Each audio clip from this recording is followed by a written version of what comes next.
All right, we're on lesson, I think, 9. We're in October. It's October 2025. Well, we're studying Psalm 139 and the great revelations that David reveals to us about how to be in God's presence, because that's where his favor is. And that's where the blessing flows. And that's where things begin to go great and positive and good and successful for you. But we're looking at how you need to come out of dead, dry religion where you try to accomplish all this and somehow please God enough that he lets go of a little pinch of blessing and somehow something gets a little better. And if you can just keep working hard at it and getting those little pinches, you finally get over the finish line where you feel like you've got something and some problems are gone now that you had. No, that's not the way to live. Christianity is God reaching out to you. You've already got his presence. He already loves you. He's already with you. His anointing is upon you. His favor is with you. His power is with you. You've already got it. You just need to realize that, believe it, confess it. In other words, confess it is let it come out your mouth. And if you put it in your mouth, but it's not deep back here, your mouth won't have the power. The power comes from deep belief here, that comes from that you've put knowledge deep into your mind up here, not just surface. You've gotten it deep. You've meditated, learned, memorized, put it in deep, deep, deep. So your mind finally goes, he's serious about this. He believes this. He's telling me, because he's been memorizing and reading and sticking with it and learning it, that he believes this, that it's true, then therefore I can trust it and act on it. Once you get it deep like that, you can't stop your mind from saying it. It stops. It's not a mechanical, if I confess that I got a new Cadillac, I'll get it. No, it's when your mouth is aligning with what is truly deepest in your heart, in your spirit, and in your mind, that it begins to come out of your mouth and begins to affect the life around you. Well, listen to this. Where could I go from your spirit? Where could I turn and hide from your face? Now here's verse 8 of Psalm 139.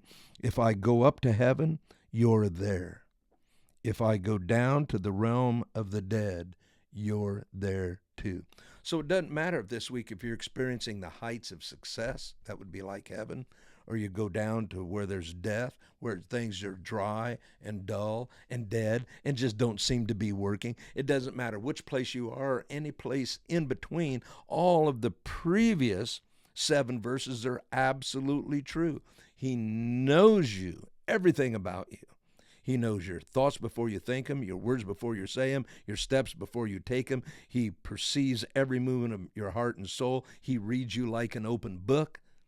That's what all of this chapter said when we get up to this point. And because of that, he goes into your future and prepares the way for you. And in his kindness, he goes into your past and spares you from the harm of your past. Man, these are all powerful revelations that when you stack them up, they begin to affect you. You begin to think different, talk different, believe different, go a different way, and get a different result. And then no matter where you go, up to heaven or down to the pits of death, all of this always stays true. It's not based on where you are right now. Stop thinking that. That's a lie of the devil.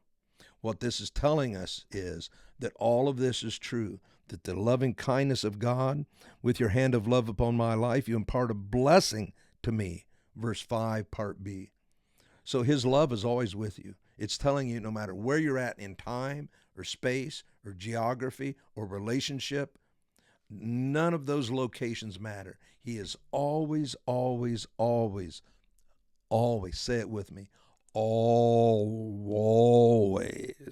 with you, ready to impart and willing and wanting to impart a blessing upon you. If you will just talk to him, listen to him, and do what he says. Follow those deepest conviction of your heart. And if they don't seem to turn out good or right in the moment, you keep believing.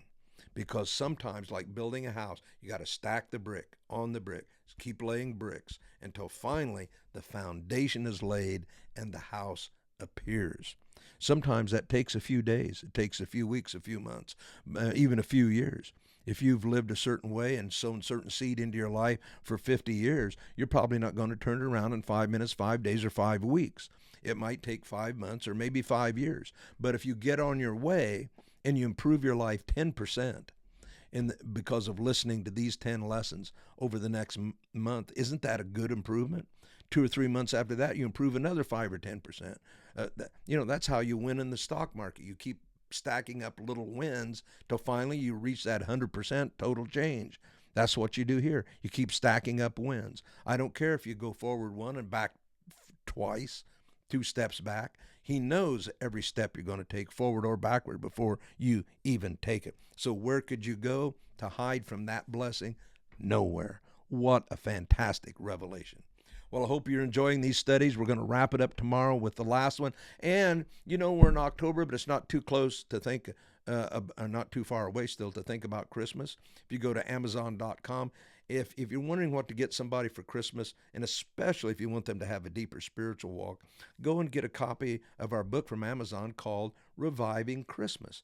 And, there's a whole program that you can get for your small study group, and like your Sunday school or your home group or your home church, that takes the miracles of Christmas and makes them come alive, and how the miracles that happened at the first Christmas with Jesus comes alive in your life today. You'll love that book. Get a copy of it. You'll enjoy it. All right. See you tomorrow for our last session in Psalm 139.